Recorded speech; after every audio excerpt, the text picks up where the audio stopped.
चंद्र घंटा पूजा व्रत कथा। चंद्र घंटा देवी माँ दुर्गा के 9 स्वरूपों में से तीसरी शक्ति मानी जाती है।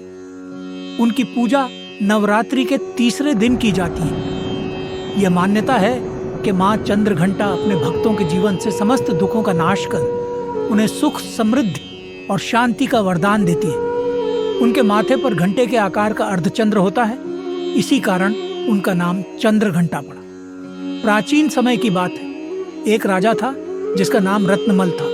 राजा बहुत धर्मनिष्ठ और सत्यवादी था। उसके राज्य में प्रजा खुशहाल और संपन्न थी। वह सदैव देवी देवताओं की पूजा अर्चना में व्यस्त रहता था। उसकी रानी का नाम सुलोचना था, जो अत्यंत साध्वी और धार्मिक प्रवृत्ति की थी। राजा रत्नमल और रानी सुलोचना के एक पुत्री थी जिसका नाम चंद्रप्रभा था। चंद्रप्रभा अत्यंत सुंदर और गुणी थी। राजा और रानी उसे देवी की तरह मानते थे और उसका पालन पोषण बड़े ही लाड़ प्यार से कर रहे थे। समय बीतता गया और चंद्रप्रभा विवाह योग्य हो गई। राजा रत्नमल और रानी सुलोचना चिंतित थे कि अपनी पुत्री के लिए योग्य वर कैसे खोजे। वे दोनों देवी चंद्र घंटा की भक्ति में लीन हो गए और देवी से प्रार्थना करने लगे कि उनकी पुत्री को एक योग्य और वीर वर मिले। राजा ने देवी चंद्र घंटा की विशेष पूजा का आयोजन किया। उस पूजा में विद्वान पंडितों और आचार्यों को बुलाया गया और विशेष हवन का आयोजन किया गया।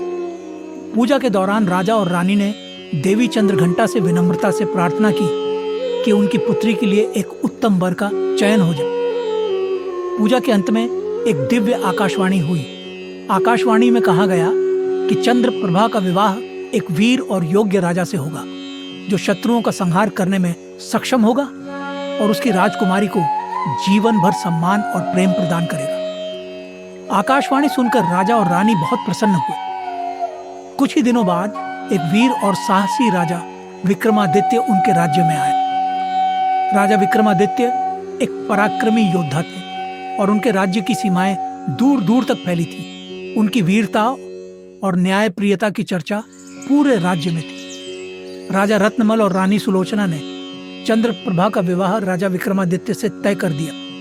विवाह का शुभ मुहूर्त निकाला गया और धूमधाम से विवाह संपन्न हुआ।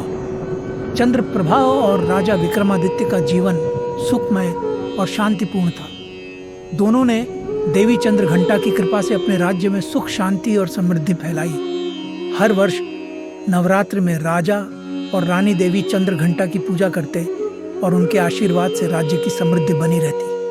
एक दिन राजा विक्रमादित्य के राज्य पर एक शक्तिशाली दानव ने आक्रमण कर दिया।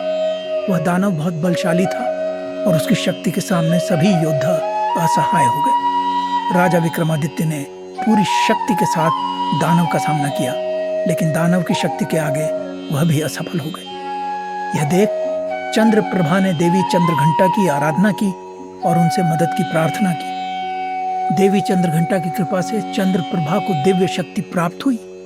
वह देवी के आशीर्वाद से एक शक्तिशाली योद्धा के रूप में बदल गईं और दानव का सामना करने के लिए रणभूमि में उतर गई। देवी की शक्ति से प्रेरित होकर चंद्रप्रभा ने उस दानव का संहार कर दिया और राज्य को दानव के आतंक से मुक्त कर दिया। चंद्रप्रभा की वीरता और साहस को देखकर राजा विक्रमादित्य और पूरी प्रजा ने उनकी बहुत प्रशंसा की। इसके बाद चंद्रप्रभा और राजा विक्रमादित्य ने देवी चंद्र घंटा की विशेष पूजा की और उन्हें धन्यवाद दिया कि उनकी कृपा से राज्य को संकट से मुक्ति मिली।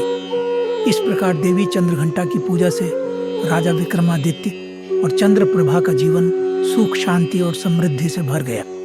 तब से लेकर आज तक चंद्र घंटा देवी की पूजा नवरात्रि के तीसरे दिन की जाती है और भक्तजन उनसे आशीर्वाद प्राप्त करते हैं कि उनके जीवन में भी शांति और समृद्धि बनी रहे।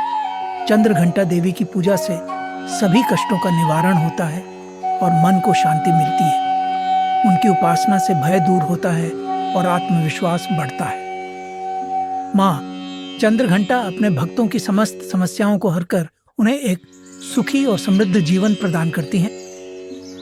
बोलो माता रानी की जय हो।